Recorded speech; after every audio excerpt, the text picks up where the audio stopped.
چلیے اختل اب کو ختم کر دیتے ہیں، یعنی ختم کرنا کہتے ہیں اختل اب کو، ہم نا آپ لوگوں کو سمجھائیں گے، اللہ بجائے ختم کرنے سے۔ اختل اب، اختل اب کو کتنا ملے گا؟ 1/2، لیکن اس کی 5 کنڈیشنز ہیں، 1 2 3 4 اور 5 کتنی کنڈیشنز ہیں؟ 5 زوج کو کتنی کنڈیشنز ہیں؟ زوج کو نصف لینے کے لیے کتنے شرط ہیں؟ 1 اور بنت کو؟ 2 بنت الابن کو؟ 3 اخت شقیقہ کو؟ 4 اختل اب کو؟ 5 فی الحال اختل اب کے لیے پہلی 4 شرطیں بالکل وہی ہیں جو اخت شقیقہ کے لیے، بتائیے کون کون سی؟ معصب، شاباش، عدم المعصب لها، عدم یہ بتائیے المشارك، اختل اب عدم کا، الأصل من اب ویٹ اختل اب کا معصب کون ہے؟ عقل اب.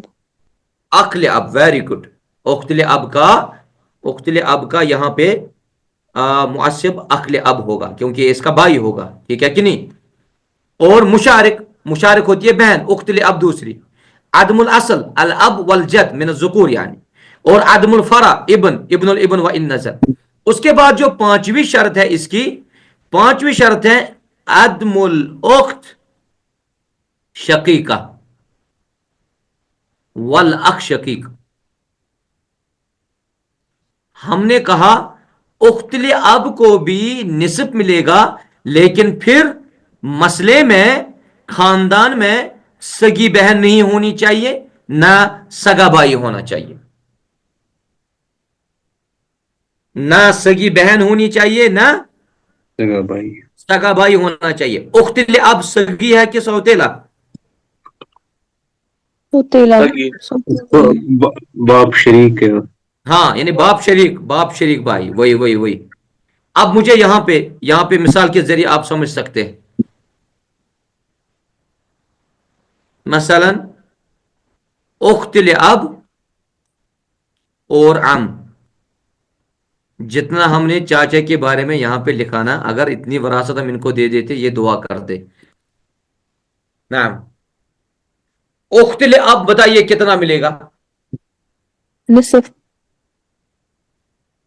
شاباش، باقی بھی آپ یہاں پہ پارٹیسپیٹ کیجئے۔ اختل اب کو کتنا ملے گا؟ نصف لے گا، نصف، شاباش۔ کیوں ملے گا نصف؟ کیونکہ یہ ساری کنڈیشنز فلفل کرتے ہیں۔ شاباش، کیونکہ ساری کنڈیشنز یہاں پہ پائی جاتی ہیں، یعنی ہم کہیں گے کہ اختل اب کا معصب بھائی بھی نہیں ہے، بہن بھی نہیں ہے، نہ اب اور جد ہے، نہ فر وارث ہے، نہ اخت شقیقہ ہے، نہ اخ شقیق ہے۔ تو ہم یہاں پہ اختل اب کو کتنا دیں گے؟ 1/2۔ اور ام کو کتنا ملے گا؟ باقی ام کو باقی ملے گا، وہ بھی کاغذوں پہ، ویسے نہیں، ویسے تو دیا نہیں جاتا، ہم کہیں گے شریعت میں ملے گا، لیکن پھر دوسرا مسئلہ ہے کہ یہاں پہ دیتے ہیں کہ نہیں دیتے ہیں۔